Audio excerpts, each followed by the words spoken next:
Mas nós entendemos que se temos a graça do Senhor, nós temos tudo. Essa é a verdade, né?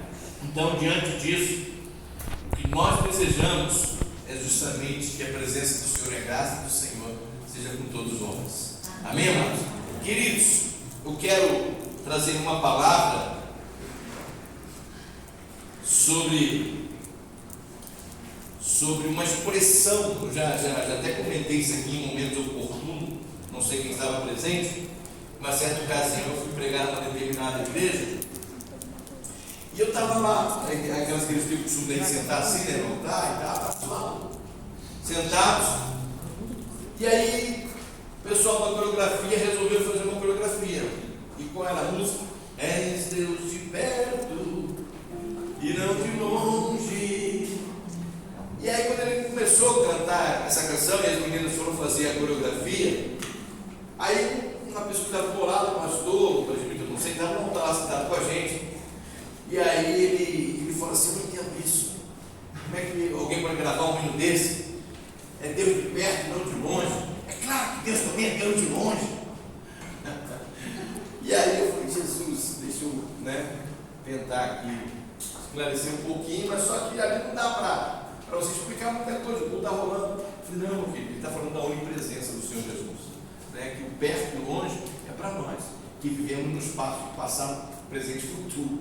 Deus não tem passado, nem presente e futuro, ele é um ser eterno. Ele ficou olhando assim, mas não dava para a gente, vamos tocar o barco, ia pregar e tal. Então, ou seja, e hoje eu resolvi pregar sobre isso. Olha que coisa, eu resolvi pregar sobre isso. Estava em casa pensando no que eu poderia estar compartilhando com vocês nessa noite.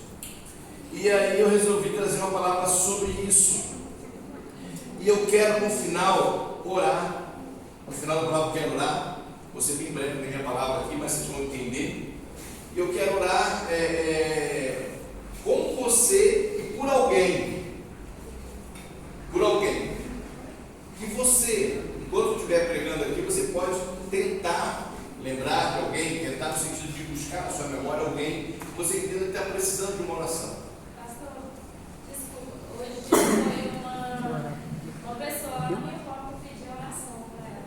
Então, já é uma pessoa que você pode pensar nessa pessoa. No final da palavra eu vou pedir que cada um cita apenas o nome dela, tá? Não precisa contar o problema em cada um deles, mas só citar o nome dessa pessoa. Vocês vão entender que a palavra tem a ver com isso. Por isso que eu estou adiantando no final da minha palavra, tá? Nós vamos orar por aqueles que estão longe, entre aspas, Nós vamos orar por aqueles que estão distantes, que não estão conosco aqui. Vamos rogar a Deus pela vida deles, tá ok? Então você não necessariamente precisa só de uma pessoa, tá, queridos? Mas no final da palavra você vai citar o nome dessa pessoa e você quer que oremos aqui no final e juntos nós vamos levantando o clamor aqui. Amém, querido? Amém. Então vai pensando em alguém que Deus possa trazer a memória e guarde esse nome no final, a gente mencionar esse nome e orar por ela. Bom, o tema da nossa palavra, vou chegar mais para cá um pouquinho. Segura a taça. Jesus dos crentes. Gente, já foi equilibrista de circo. Então, vamos nessa. Nós queremos falar sobre esse tema, o Deus de perto e de longe. Claro que eu botei entre aspas, para vocês entenderem que para Deus não existe perto nem longe. Por quê? O nosso Deus, dentro da sua deidade, que são coisas exclusivas de Deus. A gente entende que Deus ele é presente, onisciente e onisciente. Onipresente, onipotente e onisciente. Ou seja, para Deus não existe nada que ele não possa fazer, para Deus não existe nada que ele não saiba, não existe lugar onde ele não possa estar presente. Está presente, ao mesmo tempo, em todos os lugares. E nós vamos falar justamente sobre a onipresença de Deus. Essa pessoa que você, de repente, até lembrou, então eu vou citar um nome de fulano. Para mim, não estou vendo nem sei onde ela se encontra nesse momento, mas acredito, o Senhor já estava vendo e sabe exatamente onde ela se encontra nesse momento. Então, por conta da sua onipresença, E dentro desse termo, Deus de perto e de longe, dentro daquilo que eu já expliquei, Ele é um Deus onipresente. Vamos ler alguns textos só para confirmar isso, depois nós vamos ler o texto em que algumas pessoas oraram, pessoas que estavam distantes, e essas pessoas alcançaram a bênção. Olha o que diz Jeremias 23, no 23 e 24. Sou eu apenas Deus de perto, diz o Senhor, e não também Deus de longe. Ele está falando, por acaso eu só posso agir aqui? Ele está dizendo, eu posso fazer o que eu quiser, independente do local onde as pessoas se encontram. E o 24 está dizendo, esconder-se-ia alguém em esconderijo, de modo que eu não veja, diz o Senhor, porventura não encho eu os céus e a terra, diz o Senhor. Ou seja, o que ele está querendo dizer? Aonde, no céu ou na terra, alguém possa estar oculto aos olhos do Senhor? Ninguém pode estar oculto. Olha o que diz o Salmo 139, Davi falando justamente sobre isso, versos do 7 ao 12. Para onde me irei do teu espírito, ou para onde fugirei da tua face? Se subir ao céu, tu aí estás. Se fizer no Seol, Seol é lugar de habitação das pessoas que já morreram, tá, queridos? É o lugar onde as pessoas já partiram dessa vida, estão reclusas, aguardando todas as demais coisas se cumpram. Ele está dizendo, se eu subir ao céu, tu aí estás, céu. Se eu for lá, cadê? Volta lá para o céu. Fizer no céu a minha casa, eis que tu ali estás também. Se tomar as asas da alva, se habitar nas extremidades do mar, até ali a tua mão me guiará, e a tua destra. Se disser que as trevas, com essa expressão é muito bonita, as trevas me encobrirão, então a noite será luz à roda de mim. Olha só. Quer dizer, se eu for falar, não, as trevas, se eu apagar a luz aqui, a gente não vai ver ninguém, né? Apagar tudo aqui é um problema. Mas para Deus, mesmo no escurinho que Deus está te vendo. Deu para entender? É isso que Davi está dizendo. Nem ainda as trevas me escondem de ti, mas a noite resplandece como o dia, as trevas e a luz. Deu para entender? Ele está dizendo, não existe nada que possa me ocultar, não existe nada que possa me esconder, não tem esconderijo que eu não esteja te contemplando.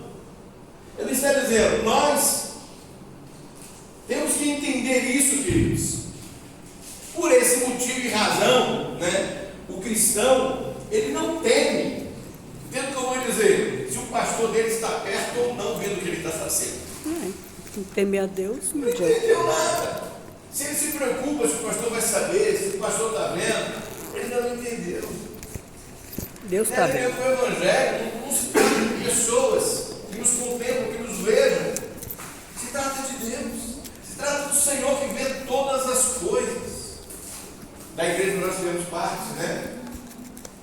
Muitos anos, tinha uma canção que eles cantavam lá que dizia: Deus está vendo como chama de fogo o que andas fazendo, escondido do povo. Não se pode esconder da presença de Deus, porque dos altos céus tudo Ele vê. Entende, querido? Não tem como esconder. Quando nós nos conscientizamos disso, que Deus contempla todas as coisas, nós entendemos que o nosso temor realmente deve ser a Ele. E quando nós nos abstemos de algumas coisas e rejeitamos porque sabemos que vai acontecer, é porque justamente Ele está contemplando e vendo as nossas ações. Então, amados, Deus é onipresente. Provérbios 15:3 diz assim: os olhos do Senhor estão em todo lugar. Contemplando quem? Só os crentes, só os bonzinhos. Não, olha o que diz aqui. Contemplando quem? Os maus e os bons. Todos estão diante dele. É por isso, e aí o assunto é outro, eu vou entrar no mérito. final, na prestação de contas com o Senhor, que a Bíblia diz que um dia nós iremos prestar conta, e o apóstolo Paulo fala sobre isso, de tudo o que fizemos na terra, ou bem ou mal. Um dia prestaremos conta a Ele. E por que prestaremos conta? Porque Ele sabe o que na verdade fizemos. Então não prestar conta a quem? Eu vou chegar lá e vou mentir para Ele. Eu não fiz isso. Não tem como mentir. Ele sabe o que fizemos. Então, amados, nós precisamos entender que é justamente dentro dessa visão da onipotência de Deus que nós precisamos caminhar, seguir a nossa vida, porque Ele contempla a todos, sem exceção. E aí, dentro dessa visão da onipresença de Deus, eu quero compartilhar com vocês, quando eu falei da oração, orar por essas pessoas que estão distantes, é porque nós cremos exatamente nisso. Que às vezes nós queremos que as pessoas venham à igreja. Verdade. Bom estar nesse lugar. É bom estarmos juntos, vermos aqui, estarmos adorando a Deus, louvando a Ele, agradecendo a Ele, reunidos. Isso é bíblico, a Bíblia até nos orienta a não deixarmos a nossa congregação. A Bíblia tem princípios dentro desse contexto para nós. Mas mais do que estar aqui, e a gente precisa entender isso, estar aqui não me faz ser um cristão. Estar no mês qualquer um pode vir e estar conosco. Ser um cristão é mais do que vir na igreja. Ser um cristão é vir na igreja. Porque eu sou cristão. Se é que você está me entendendo? Eu não venho para ser, eu venho porque sou um cristão. Porque dentro dos princípios bíblicos eu entendo que eu preciso estar em comunhão, eu preciso congregar, eu preciso estar com os irmãos, eu preciso conviver. E dentro do propósito de Deus para a sua igreja local, nós precisamos estar juntos. Porque a palavra de Deus fala que nós somos o corpo de Cristo individualmente, cada um membros individuais. E Cristo é o cabeça. O corpo é a igreja. Então eu sozinho, eu não sou a igreja. A gente usa uma linguagem, querido, deixa eu apenas para a gente entender, né? A gente tem uma linguagem que às vezes nos parece correta, mas ela não é 100% correta. Eu não sou a igreja. A gente fala isso, eu sou a igreja. Não, eu não sou a igreja. Eu sou membro do corpo que é a igreja. Amém. Eu posso ser o dedo medindo no pé, não importa, mas eu sou membro do corpo. Quando eu falo que eu sou a igreja, eu estou dizendo que eu sou o corpo completo. Eu não sou o corpo completo. A igreja é o corpo. Eu sou membro desse corpo, que a palavra de Deus me ensina. Agora, para que o corpo precisa ser completo, eu como membro tenho que estar o quê? Presente. Se eu for mutilado, se o corpo for mutilado e o membro for cortado, esse membro vai o quê? Necrosado. Ele não vai ter vida, porque em seu ser, o sangue do corpo não vai correr. E o cabeça não vai ter acesso para comandá-lo. Então nós somos membros do corpo de Cristo, cujo cabeça é Ele. Entendendo isso, queridos, eu entendo que o meu Deus, Ele pode justamente atender às nossas orações. E pode atender às nossas orações. A Bíblia fala que muito pode seus efeitos a oração do justo. Só que eu quero trabalhar nessa noite é justamente isso. Que Ele atende as minhas orações por aquilo que chega aqui, mas também atende as minhas orações por aquilo que não pode estar aqui. O fato de virmos é bom, legal, vamos orar um pelos outros. Mas e quem não pôde? Vamos lembrar deles. Vamos lembrar deles. Quantos de repente poderiam enviar por opção, mas quantos de repente gostariam e não podem? Por alguma razão. Vamos lembrar dessas pessoas. Quantos estão precisando das nossas orações? Então, já que eu não estou podendo nos colocar a seguir lá, que tal orar daqui? Essa noite eu quero justamente convidar você a se unir nesse propósito de orar por aqueles que não estão conosco, que não estão hoje, que não estão podendo vir. Alguém que está precisando, que conhece, sabe. E acredite, querido, mas ele nem sabe que eu estou orando por ele, pastor. Eu vou orar aqui, ele não sabe, não esquenta a cabeça. Deus não precisa que ele saiba que você está orando. Deus precisa que você ore com fé. Amém. E ele vai fazer do jeito dele. Amém. Pode ter certeza, não pense aí em alguém que no final não está orando. E aí eu trouxe alguns exemplos aqui para a gente entender rapidamente. Por exemplo, o caso do centurião.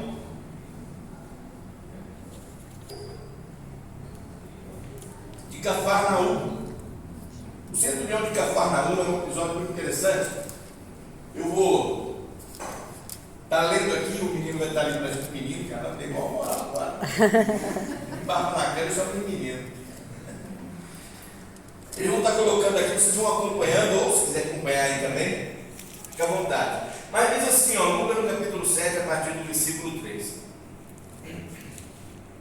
E quando ouviu falar de Jesus, o primeiro ponto, ouviu falar de Jesus, enviou-lhe uns anciãos dos judeus, rogando-lhe que viesse curar o seu servo. Essa era a proposta. Vai lá falar com ele, eu tenho um servo doente para que ele possa curá-lo.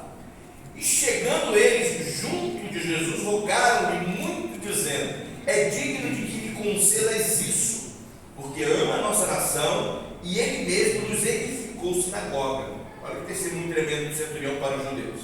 E foi Jesus com eles.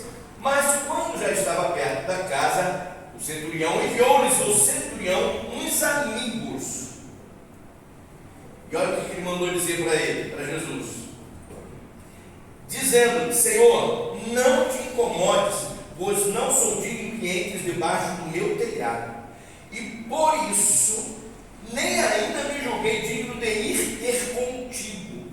Dize, porém, uma palavra, e o meu criado sarará, porque também eu sou homem sujeito à autoridade, tenho soldado sobre o meu poder, e digo a este: vai, ele vai, a outro vem, ele vem, ao meu servo faz isto, e ele faz.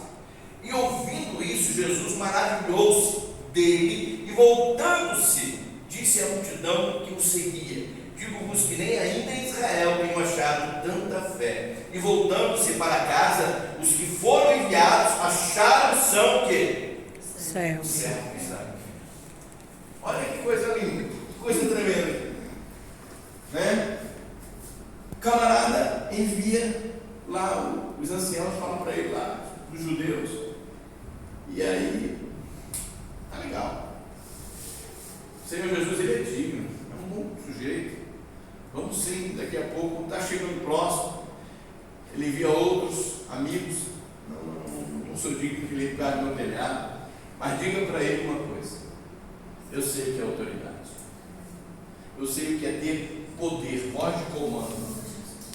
Quando eu digo para um soldado, vá, ele vai. Quando eu digo para um soldado, vem. Quando eu digo para um servo, faça, ele faz. E eu reconheço que somente uma palavra basta dele, porque ele tem autoridade para curar o meu criado. Vamos colocar aqui na minha versão, a essa distância. Entende, amado? Mas não basta uma palavra. O criado ouviu a palavra de Jesus? Não. Ele ouviu o que o centurião falou para Jesus? Não. O criado simplesmente não sabia do que estava rolando, do que estava acontecendo. Mas ele era o alvo da oração. Ele era o alvo da palavra de cura liberada por Jesus. Ele era o alvo daquela petição, de todo aquele processo que estava acontecendo. E ele recebeu. E ele foi curado. Então, eu aprendo 3 coisas aqui com esse centurião para a gente entender uma coisa que são princípios. A gente precisa entender isso. Em primeiro lugar, aproveite sempre as oportunidades. No verso 3, nesse texto que nós lemos, está justamente escrito assim: quando ouviu falar de Jesus, enviou-lhes uns anciãos dos judeus, rogando que viesse para o seu servo. Ou seja, às vezes nós ouvimos algo e deixamos passar. Ele ouviu que era Jesus, conhecia, obviamente, sabia quem era, por saber da fama que já tinha chegado até ele o que lançou mão no momento oportuno. A gente sempre fala isso, mas às vezes, a gente ignora, porque é tão comum a gente ouvir falar isso. Olha, não abandone as oportunidades que surgem, fala muito isso. Não deixe passar as oportunidades, não sabe se vai vir, vai ter outra oportunidade. A Bíblia fala: se hoje ouvires a voz do Espírito Santo de Deus, não endureçais o vosso coração. Se hoje ouviu a voz do Espírito, não endureça, não deixa para amanhã. A Bíblia nos alerta, querido, constantemente, que o momento oportuno é agora. Então ele aproveita a oportunidade. Essa é uma coisa que a gente aprende com ele. Quando ouviu falar, enviou lá, logo para fazer a petição sabe o que ele queria fazer em relação ao seu servo. Segunda coisa que eu aprendo, queridos, aqui nesse texto, é que a colheita é de acordo com a semeadura. Eu acho muito interessante esse texto aqui, que o verso 4 e 5 diz assim: chegando ele junto a Jesus, rogaram-lhe muito, dizendo, olha o que eles começam a dizer: ele é digno de que lhe concedas isso, o seu pedido. Ele é digno. Por que ele é digno de conceder? Porque ama a nossa nação e ele mesmo nos edificou a sinagoga. Olha só, ele tinha um testemunho de relacionamento com os judeus, os anciãos judeus. Ele tinha um testemunho de ser um cara bom, agradável, né? Um cara que tinha contato e semeou nesse relacionamento e semeou também na edificação da sinagoga. Ou seja, o que está acontecendo aqui? Eles estão dando um relatório para Jesus. Esse cara é digno de que tu vá até a casa dele e cure o criado dele. Ele merece, em outras palavras, ele merece isso, porque ele é um sujeito bom, ele é um sujeito que sabe, não tem problema com a gente, pelo contrário, ele nos ajuda. Isso é semeadura, queridos. E a colheita vem como consequência. Então a gente entende justamente que esse segundo ponto faz parte daquilo que ele praticou. E aí, o terceiro ponto que a gente aprende aqui é que a verdadeira fé nos torna humildes. A fé não é para ser exibida. Eu tenho muita fé. Já vi tanta gente falar coisas desse gênero. Porque segundo a minha fé, Jesus,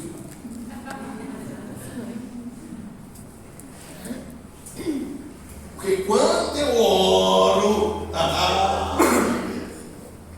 quando eu abro a minha boca para levantar minha voz em oração, não fica capeta nenhum na minha frente, diz eu lá dos crentes.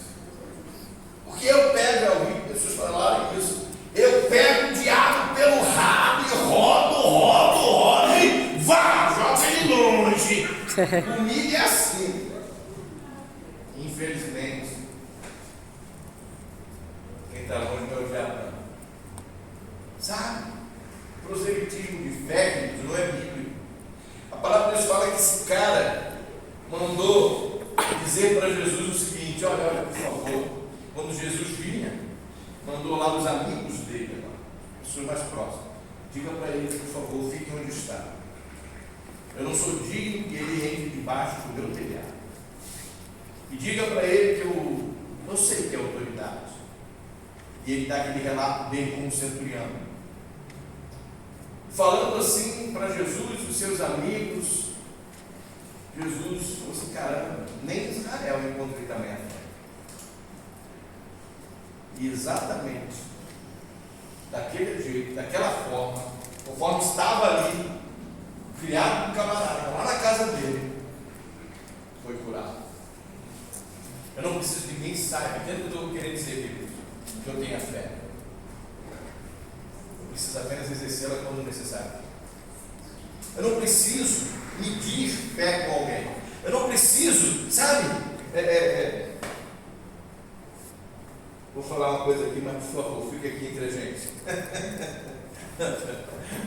Tem gente, eu já participo, você não tem noção do que eu já vivi, ele sabe. Tem gente que começa a falar em línguas aqui, nas igrejas do Reteté, nas canelas de fogo, lá nos sapatinhos das pipocas. Aí tem gente que começa a falar em línguas aqui, aí daqui a pouco eu estou falando mais alto ali, daqui a pouco o outro está gritando lá atrás, sabe? Parece que cada um quer competir o volume da sua língua estranha, sabe? E começa a criar esse negócio meio com a... Ei, calma. Por que todo mundo tem que ouvir você falar em línguas? Por quê? Vai falar no teu quarto sozinho com Deus. Mas na igreja as pessoas falam em língua, grita, né? Caramba! Tu fala assim, meu Deus, que pessoa espiritual. Será que é mesmo? Será que o volume, né, na igreja, no templo, meus irmãos, realmente é o filtro para a gente identificar as pessoas quando elas são espirituais, estão cheias do poder, cheias. Será que é isso mesmo? Meu Deus do céu, estamos vendo dias aí, meu Deus. Aqueles que estavam gritando, falando mais alto, está tudo sendo escandalizado. Um montão deles aí está na mídia. E grita, e fala, e tal, e tá aí os problemas acontecendo, as coisas aparecendo. E, meu Deus, eu não preciso, sabe, exibir a minha fé. Olha o que esse cara fala. Eu não sou digno que você entre debaixo do meu telhado. E nem estou aqui, em outras palavras, pedindo por mim mesmo, eu estou pedindo pelo meu criado. Olha o zelo dele por um criado, um ser que me ama, se incomodando com um servo. Entende, amados? Jesus não foi na casa dele. O mais interessante é que ele não foi. Ele podia ter se colado, mas esse cara, não, Jesus entendeu, respeitou ele e foi embora. Mas não deixou de atender o pedido dele, o criado dele foi embora. Às vezes, queridos, eu não sei o que nós faríamos. Jesus está vindo na minha casa, limpa tudo, dona Eva, tira a poeira, prepara o melhor. Jesus está vindo aí que eu vou querer tirar o celular. Deus do céu, agora. Oportunidade. Jesus, sorria, Jesus, sorria. Vou botar nas minhas redes sociais. Jesus está na minha casa, aí, cara. No nosso dia seria mais ou menos assim. Jesus entrando ali. Vai, tira foto, tira foto. Tira foto. Cara, a gente vê pessoas querendo tirar foto com outro ser humano do lado dele. Tira foto aí, né? Assina aqui, dá seu autógrafo aqui. Mas ele não quer fazer com Jesus. Sabe? Quer queira, quer não, queridos. Diga-se de passagem, será que isso não tem um fundo de idolatria, não? Alguém está chegando para vir na igreja. Caramba, atropela uma pessoa lá fora. A pessoa sai do carro com segurança. Segurança. Porque ela é famosa. Todo mundo querendo, sabe, uma palhinha, uma selfie, uma foto. Todo mundo querendo isso. Esse cara, diga-se de passagem, esse cara também era famoso. Era um cara da alta, era um centurião. Não sei qual era a cintura dele, se era uma de elite ou não, mas com certeza era um cargo elevado. Tinha autoridade e falou assim: Jesus, eu não sou digno de ser. Jesus nos ensina. Eu não sou digno de entre debaixo do meu telhado. Eu não quero fama. Não quero fama. Não sabemos nem o nome dele. Não quero fama. As pessoas querem fama nos dias que estamos vivendo. Eles querem aparecer, querem flash. Estava vendo um vídeo, foi hoje isso, era um vídeo da, não sei quem viu aí, das redes sociais. A Ana Paula foi ministrar num evento, Ana Paula Valadão, e ela está lá ministrando. Daqui a pouco, no meio da ministração, sai daqui, tira essas câmeras daqui, pare com isso, pare de filmar as coisas que acontecem aqui, vou botar nas redes sociais, vocês estão atrás disso. E ela aloprou, e enquanto cantava lá, parece que o menino dela estava lá também cantando, e ela mandou tirar todo mundo: sai daqui, apaga a luz para ninguém ver ninguém, eu não quero que ela está filmando. E não era da igreja dela, não, era uma igreja que ela foi contratada, chamada lá para cuidar do ministrar. Sabe, as pessoas querem o melhor corte, a melhor coisa, melhor, né? E postar. Porque eles querem visualizações, é o gesto que nós estamos no meio da internet. Queridos. Aí fazem, meu Deus, o que isso faz na nossa vida? Sabe, do momento em que Deus está agindo, Deus está operando, falando, a gente se derramando em Deus, e o cara está com a máquina filmando a tua cara, a tua lágrima, e a coisa da coriza que sai do nariz, misturando com a saliva, aquela nojeira toda, porque você está ali orando, buscando a Deus, e o cara está filmando aquilo. De baixo para cima, não satisfeito, pegar assim, não pega a meleca caindo de baixo, bota assim a cama embaixo, assim, ó. E a pessoa de joelho lá, o cara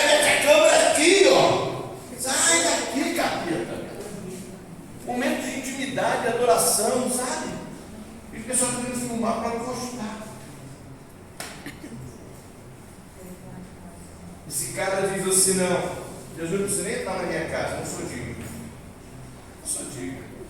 Jesus nem foi lá conhecer ele. Mas não deixou de atender o pedido dele. O filhado dele foi curado. E ele não viu a cara de Jesus, nem Deus na cara dele. Vocês estão entendendo? Nosso Deus é Deus de perto e é Deus de longe. Basta que alguém se coloque como intercessor. Não importa quem vai trabalhar do outro lado. A gente pode orar por ele. E quando eu falei para você pensar no nome, porque ele pode orar por essa pessoa. Não é a minha oração, é a nossa oração. A sua, a minha. Porque a gente acredita que Deus quer e pode abençoar. Então eu vejo essas três coisas aqui na vida desse homem, queridos. Eu vejo que pegou o momento oportuno, e esse é o momento oportuno, nós estamos falando dentro disso para orar por alguém. Né? Dentro do que eu estou pregando, é o momento oportuno para a gente lembrar de alguém. Poxa, dentro dessa palavra eu creio que Deus vai agir na vida do fulano, de Beltrano, na minha vida, se você está presente, e quer também na sua vida. Aproveitar, né, que o nosso Senhor é Deus de perto e Deus de longe, conforme eu já falei, e rogar a Ele, apresentar a Ele a nossa petição, e entender que a nossa fé, queridos, a nossa fé não é para ser exibida. E se você chegar em casa, ou depois tiver um contato com essa pessoa, né, não se preocupe em falar para ele: cara, você está bem? Mas sabe por que você está bem? Eu vou te dizer, porque o pastor César pregou uma palavra e eu criei naquele que ele falou, e eu orei por você. Olha, você está assim. Humilde. Humilde pra caramba. Mas acredite, querido, nós temos experiências nessa área? Temos. Uma vez nós oramos por um menino em Curitiba, passando muito mal. Chegou aí para a gente orar por ele, nós oramos por ele, lá em Curitiba e aqui em Brasília. Daqui a pouco só chegou a notícia. Ele mandou dizer o que tinha acontecido com ele. E quando chegou a notícia, porque chegou um pedido de oração, alguém ligou para a gente pedindo de orar por ele, nós oramos. E logo depois veio a notícia de que tinha melhorado. Enfim, Deus atendeu, a gente aqui em Brasília, lá em Curitiba. Deus atende, queridos. Agora imagina me encontrando com ele depois. Cara, você sabe, eu estou sabendo. A gente estava lá em Brasília e alguém ligou para a gente. E aí então, agora eu vou usar os tapetes pregadores. E aí então, quando alguém falou comigo através do celular, pedindo que eu orasse em seu favor. E aí então, nós levantamos um clamor, aquele clamor com muita fé, e mencionamos o teu nome. E aí então, logo depois que nós oramos e clamamos a Deus pela tua vida, logo depois veio uma outra mensagem, e aquela mensagem chegou, e aquela mensagem estava dizendo: ele está curado, e só quem crê, agora não é para fazer isso não, tá? Só quem crê, isso é o pregador, e só quem crê que Deus é tão de perto e Deus de longe, levanta a mão e dá glória.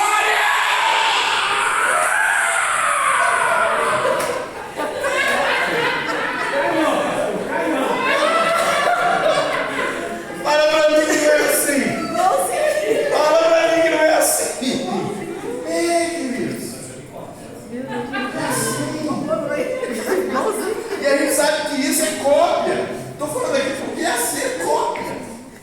Só vão copiando. Porque o povo parece que gosta, sabe?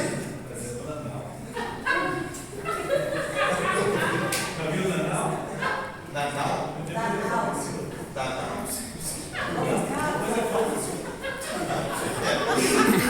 Mas, queridos, a gente aprende justamente o contrário de tudo isso. Quando você para olhar aqui, eu citei mais dois casos aqui, não vamos ler. A cura do filho de um oficial do rei, que ele clama, né? E Jesus fala com ele, tipo assim, meio que.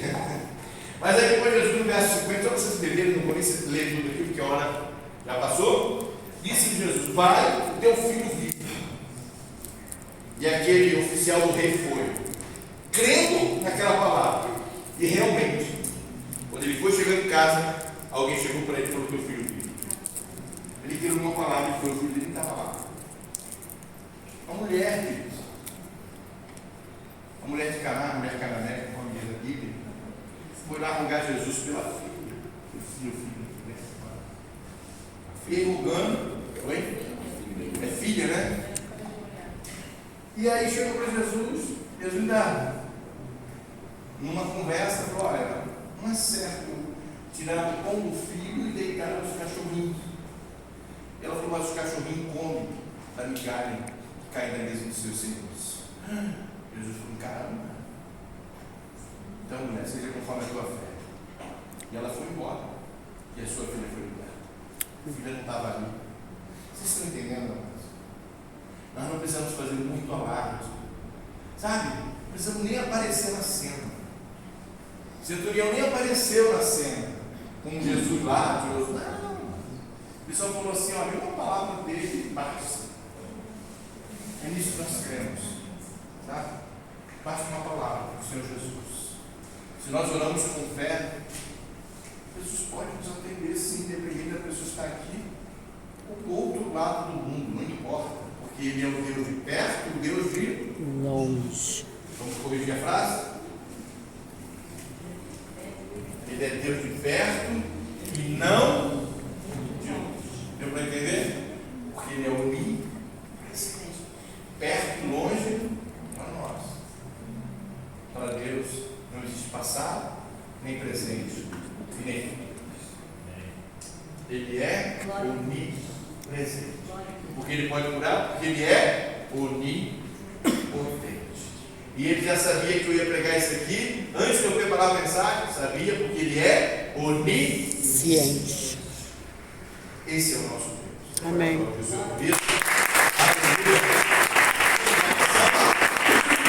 A gente está adorando a Deus. Eu quero que você, vamos colocar em pé.